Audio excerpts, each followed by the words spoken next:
From the Cronkite studios in downtown Phoenix, this is Cronkite News. As Valley High Schools celebrate homecoming, we'll tell you what parents need to know to keep their teens safe from the party bus to the dance floor. Plus, although temps across the valley are dropping, hot car deaths are still a real threat. We'll look at how authorities are using technology to protect children and pets. And tensions in the House, putting the future of endangered species in jeopardy. We'll have that story from our Washington, D.C. bureau. Cronkite News starts now. Good evening and welcome to Cronkite News on Arizona PBS. I'm Mackenzie Pavicic. And I'm Christopher Lindsay. Thank you for joining us. As parents and their teens celebrate homecoming activities across the valley, some moms and dads may not know exactly what they can be held responsible for. Knowing the law is just as important as the homecoming dress and crowning of the king and queen. Cronkite News reporter Frankie McLister spoke with one family who's already taking steps to prevent a potential tragedy from happening. Frankie? Yeah, being proactive is super important. So here's a few tips on how to make this year's homecoming stay on a happy note. I think any parent, we worry every time our kids step out the door, whether it's going to homecoming, going on a date, going out with friends, going to school. Which is why Valley mother Holly Henbest, along with a group of fellow parents, are making sure their kids make it home safely after this weekend's homecoming festivities. This year, there's a much larger group. There's over 40 kids that are going to be getting on a party bus. Not only are they being proactive in keeping the teenagers safe, they're also making sure they follow the law. Oftentimes, parents who don't quite understand how some of the things they do involving their own children or others' children can subject them to legal liability, or how sometimes parents themselves are subject to liability because of the conduct of their children. For example, if a parent serves alcohol to someone who's over 18 but under 21, they can be liable for serving alcohol to someone who is under the legal drinking age. If someone is injured or dies as a result of alcohol being served, the parent can also face liability. And if a teen is driving a family car that's registered to the parent, that parent is still responsible for that child's conduct while driving. 25% of high schoolers have acknowledged they've gotten behind the wheel. They have gotten in the car with somebody that's been drinking or using. What if a teenager or parent dealing with these issues needs help, but worry about involving law enforcement? If there's some legality and some concerns, to seek the support of the school resource officers at the school. They are designed by design on campus to help kids, and they are not going to take action if they're simply asking for help and asking questions. For Holly and her 17-year-old son Jake, Saturday's homecoming dance at Pinnacle High School will hopefully be fun and safe. That's why contracting a party bus helps in giving her and the other parents a bit more peace of mind. Yeah, it's more costly, but I feel like a couple $1,000s split amongst the parents for one night is such a huge peace of mind that it's priceless. Yeah, and it's also important to know that city ordinances change by city to city, and that Mesa Police, they told me today, quote, that they want parents to know it's unlawful for a minor between the ages of 16 and 18 to be in a public street, sidewalk, alley, right-of-way, or other public space between the hours of 12 midnight and 5 a.m. So what I would do, I'd make sure that wherever you live, just go ahead and check and make sure that those rules match up with your city's ordinances. In the control room, I'm Frankie McLister for Cronkite News. Today, we asked parents, what are your biggest concerns when it comes to your kids attending homecoming events? Here are a few of the responses. Marie says, getting there and getting home, traveling on our roads. For Doug, it's getting shot and drinking shots. And Christian is most concerned about the cost of homecoming. It's not too late to join the conversation. Just go to Cronkite News Facebook page. March for Our Lives held events across the country to raise awareness about gun violence yesterday. In D.C., activists, students, and families held pictures of victims affected by gun violence. In response to the mass shootings this past year, protesters are calling for stricter gun laws like universal background checks and extreme risk protection orders. Senate Majority Leader Mitch McConnell deferred to President Trump regarding the gun control issue. President Trump has not yet announced a plan, but here in Phoenix, group members talked with people on the street to get the word out about their concerns. We don't want to see Arizona be next. We don't want to see what we've seen happen in Texas and Florida and Ohio happen in Arizona. We don't want to be on the list of tragedies. We need to enact legislation now and be preventative rather than defensive, and ensure that if there's someone who shouldn't have a gun, they can't get a gun. And I mean, that's going to be critical to ensuring that students feel safe and community members feel safe in general. The organizers lined up shoes from gun violence victims. Attached to the shoes were their names and stories. Jacob Martinez says he hopes this helps connect the faces of those people to the numbers that are continually increasing. Temperatures seem to be cooling down for us this week, but there are still dangers that can arise for parents and pet owners around the valley. In fact, an experiment done by Consumer Reports proved that even at temperatures as low as 61 degrees, a car can heat to over 105 in less than an hour. Unfortunately, children and pets have died in temperatures as low as 57 degrees, as our reporter Jenna Yanoni shockingly learned. Jenna? Thanks. Even with weather as beautiful as today's, this is still an issue that we need to be concerned about year-round. Check it out. 41. That's the number of times a car door has locked in 2019 in the U.S. with a forgotten child inside, leading to tragic consequences. 3 of them happening right here in Arizona. Climatologist Nancy Seelover explains why tragedies like these happen and how they happen so fast. Cars heat up fairly quickly, but the issue is that then becomes an issue because the inside of the car gets hot because the sun comes through the window and it hits the surfaces, it's absorbed, the surfaces get hot, and that heats the air inside the car. If the windows are up, or even if they're cracked, the hot air inside doesn't escape and isn't replaced by cooler air, and so it just kind of builds up. As scientists study the hows and whys of leaving a child or pet forgotten in a car, a market of products has sprung up, including several devices intended to stop hot car deaths from happening. Prescott Valley Police Officer Caleb Cousins explains the system used to ensure the safety of their canines, including his own partner in fighting crime. Chewy. Ace Canine Hot and Pop is what we run in our canine vehicles. They help us in 2 fashions. One, they alert us if the car gets hot. Not only will they alert us, they'll alert a secondary handler or a designated person that we want a message sent to. The system alerts the officer via cell phone and then sets off the siren and alarm. It rolls down the dog's window and it starts a fan to cool the car. Arizona police aren't the only ones using these innovative technologies, with apps all over the market that can help remind parents of their backseat babies. Louis Molinari is the CEO of Baby Save, a nonprofit organization that promotes awareness against leaving kids in cars. He says that the solution is not in one single product, but instead in collaboration.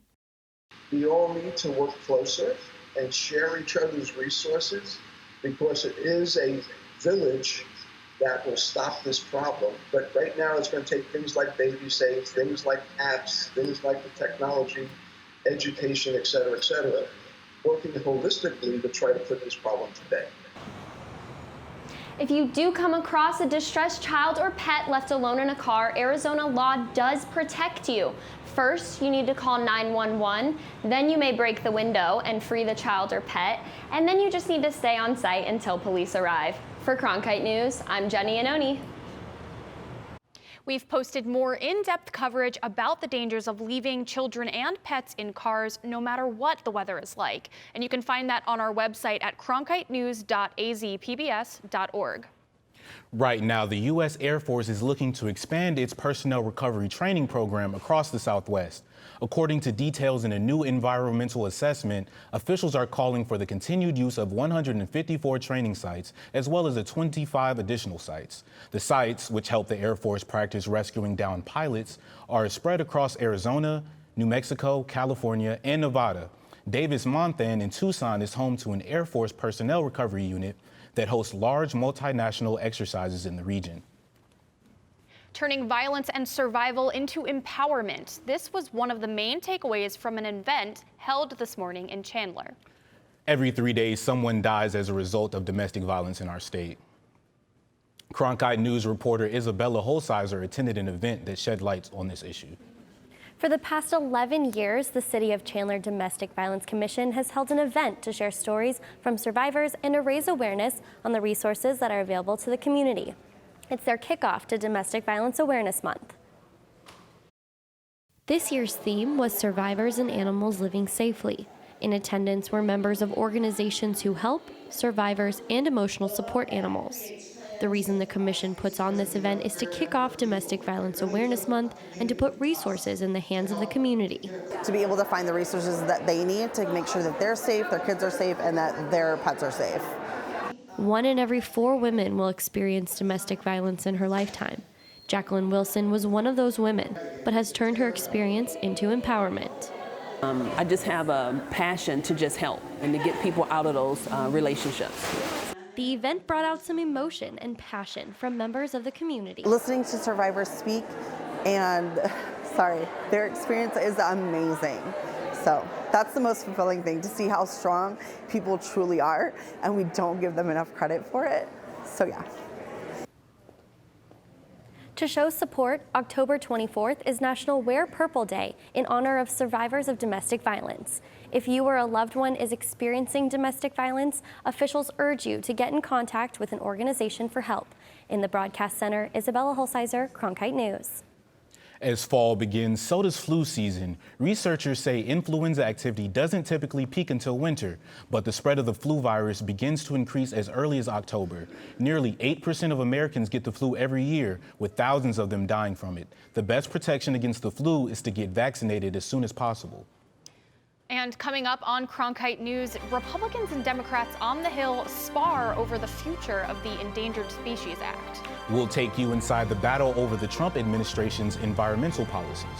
And a new Trump administration rule that could affect nearly 800,000 immigrants in Arizona. I'm Judy Woodruff, anchor and managing editor of the PBS NewsHour. The journalists of tomorrow face a fast-changing media landscape, but quality news remains vitally important to our communities, our country, and our world. At ASU's Walter Cronkite School of Journalism and Mass Communication, students learn solid, reliable reporting, holding the powerful accountable, and rebuilding the public's trust. The Cronkite School and Arizona PBS, preparing the next generation for a stronger future of journalism. Cronkite Noticias is the Spanish-speaking division of Cronkite News, covering topics such as economics, education, sustainability, immigration, and border relations. Cronkite Noticias strives to serve the Spanish-speaking community in Arizona. Under the guidance of prominent Spanish-speaking professionals, students at the Walter Cronkite School of Journalism develop content for our broadcast partner, Univision, as well as on Facebook and Twitter. Explore Cronkite Noticias at cronkitenoticias.azpbs.org. Stay in the know on the go. At Cronkite News, we work hard to report the facts and keep you updated, whether we're on set or on the scene. Taking it from the studio to the field. So I'm here in South Phoenix. In Phoenix, we're just a click away. Follow us on Facebook and Twitter, or find us online at cronkitenews.azpbs.org. The Trump administration's public charge rule goes into effect October 15th. This rule says a person cannot seek admission into the U.S. or adjust their immigration status if they have publicly funded services like Medicaid. The Arizona Alliance for Community Health Centers is the primary care association for the state of Arizona. They're providing resources to clinics and clarity to patients about the new rule. The AACHC says the rule could affect almost 800,000 individuals of immigrant status in Arizona, over 500,000 of them living in Maricopa County. The House Intelligence Committee has released the declassified whistleblower complaint against President Donald Trump and his call with Ukrainian President Vladimir Zelensky. In it, the whistleblower alleges improper conduct between the two presidents, but both have denied any wrongdoing. We spoke about many things, and so I think, and you read it, that nobody pushed me. Yes. In other words, no pressure. Now, the acting director of intelligence, Joseph McGuire, is facing questions from the committee about why he initially refused to share that complaint with Congress, despite it being required by law. House Democrats and Republicans who are debating the future of the Endangered Species Act don't agree on much. And this week, they couldn't even agree on where to debate the issue. Cronkite News reporter Hannah Ehrlich has that story from our Washington, D.C. bureau. While the House Natural Resources Committee considered 10 Democratic bills they said would strengthen protections for endangered species, committee Republicans held a competing hearing of their own in a separate building where they unveiled 19 GOP proposals. Arizona Representative Paul Gosar said the Republican measures would take decision-making away from Washington and put it in local hands. This is something that I think that both sides can get behind to get a win, and when local communities, when the environment, when the endangered species all win, I think that's something that if we can give credit to everyone, maybe at some way we can turn this partisan gridlock to a success story. But environmental advocates said the GOP bills would be anything but a success story for endangered species. They said the bills would merely cement Trump administration moves to roll back protections under the act. Our understanding is that they're unveiling a package of bills today that we think would undermine the Endangered Species Act, just as the Trump administration's regulatory rollbacks do. The Democrats' bill, on the other hand, would reverse many of those rollbacks. No action was taken on the proposals yesterday, a day consumed by talk of impeachment proceedings on Capitol Hill. Arizona Representative Debbie Lesko called the competing hearings a sign of the times. Fortunately, it is so politically polarized right now. In fact, today we just heard that they're probably going to do an impeachment inquiry to the president, and there's no reason for it. They have no grounds, just like the Russia collusion. They had no grounds, and so this is going to flop too. In Washington, Hannah Ehrlich, Cronkite News. The Trump administration's changes to the Endangered Species Act are scheduled to take effect today, and they will streamline the way species are added and removed from the list and will limit how critical habitat is determined for those species. Changes that are good or bad for the act, depending on who's talking. Up next, from achy knees to the flu virus, the fall and winter months can bring about all types of physical health problems. But what about mental health? It turns out the weather can literally be depressing. We will explain after the break.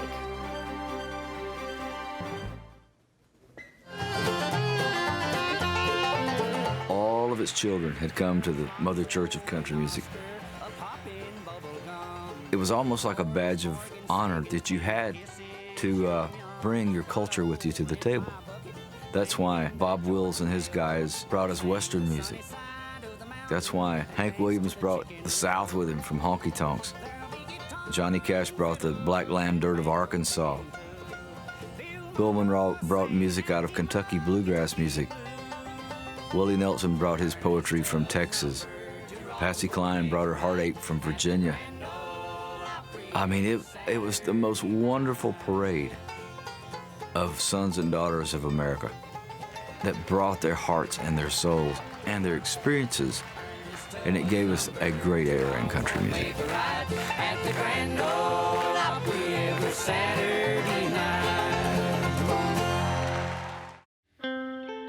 As journalists at Cronkite News, we report on stories that matter to you by focusing on the local impact.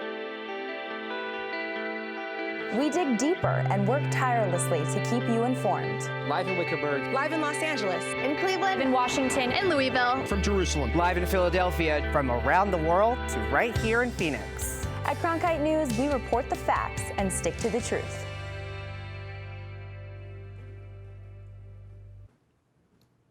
The change in weather doesn't just affect your physical health, but your mental health as well. Here are a few quick facts about seasonal affective disorder. As days get shorter in the fall and winter, a lack of sunlight can affect neurotransmitters like serotonin and melatonin, leading to a kind of seasonal depression that lasts until the spring. Symptoms of the disorder can include everything from overeating to withdrawal from social activities. And experts urge those affected to manage their symptoms with exercise, vitamin D supplements, and even professional help. Speaking of weather, we've been getting a lot of rain lately. What can we expect for the upcoming week? Yeah, we've had so many storms this week, but I think I have some great news for you guys. Let's share. Looking at the weather right now in the state, everyone is below 90 degrees. That's amazing. However, if we look into the next day, and right now there are some clouds going on. There are some storms popping up here below the valley and heading northward. So if you're having dinner tonight outside on the patio, you may want to sit under an umbrella just in case it decides to sprinkle on you. Looking at that evening planner, there are some clouds, just a 20% of chance of rain, so be careful out there.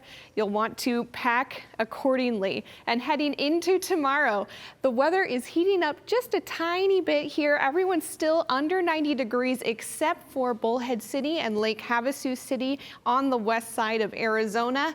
As we look into our 7-day forecast, the weekend is going to be beautiful. Saturday and Sunday, sunny all day, and looking into the rest of the week, it's still sunny all throughout all of the week. No more rain, no more storms. It's going to be a gorgeous week to get outside and go have fun. And up ahead, even though fall has just begun, some student athletes are already gearing up for the spring. We caught up with 3 Arizona natives making a name for themselves in collegiate beach volleyball. Don't go away.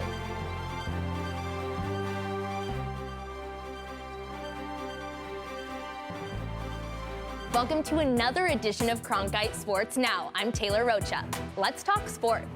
For the latest on local sports and beyond, we've got you covered. Let's do this thing. We challenge reporters to go beyond, a game story. We want stories with depth. It's just a crucial step from the college experience into the professional experience while you're still in school. At Cronkite Sports Now, watch the journalists of tomorrow cover sports today.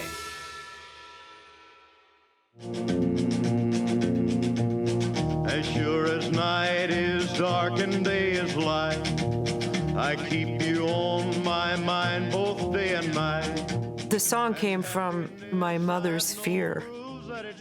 You're going out on the road and these girls are coming up and to you, and he wrote, I walk the line. I'm gonna stay true to you. I keep a close watch on this heart of mine. With wildfires, a scarcity of water, and other environmental issues facing the Earth today, it's critical to stay up to date with local impacts of a changing climate. That's why we created Elemental, covering sustainability, a multimedia collaboration between public television and radio stations. From climate change to water conservation to renewable energy and much more, Elemental covers the latest in sustainability news. Find our stories on our website, elementalreports.com. Millions of people die every year from drinking dirty water. I would never have felt I had the ability to do something without ASU pushing me. We built filtration systems out of local materials with the people. To see those kids drink clean water for the first time, it's the most rewarding feeling that you can ever have. I went to ASU because I wanted to change the world. The thing I never would have expected is how the world would have changed me. 3 years ago, beach volleyball went from an emerging sport to an NCAA Division I competition, and officials say it's become one of the fastest growing collegiate sports. Our reporter Erica Morris went to California State University Northridge to find out what draws people to the sport and how it landed 3 Arizonans a place in the sand at CSUN. Lauren McMurray, Kaylee Klein, and Darby Honeycutt are all former indoor volleyball athletes who have transitioned to beach volleyball. Campuses from New Jersey to California have built sandboxes and artificial beaches to support the sport, with the number of programs expanding to 69 at the Division I and Division II levels. Some consider beach volleyball more challenging because instead of a team with 6 designated positions, 2 players do it all. This, along with the attitude of the sport, has made the change a welcome one. Indoor was very political, and beach was kind of like very chill, I love the atmosphere of it. You're in it 100%. You can't get taken out. If you're messing up, you just gotta learn what's going on and fix it right there. Lauren, Kaylee, and Darby all attended high school in Arizona and even played against one another in the same conference, making the switch from competitor to teammate quite interesting. It was kind of that rivalry, like we need to beat each other. It was a friendly rivalship. With some still holding on to that rivalry. Desert Vista all the way. Mountain Point, never. Though Lauren, Kaylee, and Darby first encountered each other as high school competitors, they eventually became teammates and close friends playing youth club sports in Arizona for RPM Sand. The premier beach volleyball club not only focuses on training, but stresses the importance of building lifelong friendships, something the trio has found beneficial for their play here at CSUN. We've all grown together, and coming to CSUN has been amazing. Lauren in her junior season and Kaylee and Darby in their sophomore seasons won't see any game action until spring. But the three of them look forward to hitting the sand and getting another shot at the Big West title. From Northridge, California, Erica Morris, Cronkite News. CSUN finished 4th in the Big West Conference last season. Cronkite News is proud to be the news division of Arizona PBS, and here's what's coming up on Arizona Horizon and PBS NewsHour. On the next Arizona Horizon, we'll hear about a new university degree program in disability studies. And why is the bird population of North America declining at such a rapid rate? Next Arizona Horizon. I'm Judy Woodruff. On the next NewsHour, the acting director of national intelligence faces questions as the impeachment inquiry takes off. That's Thursday on the PBS NewsHour.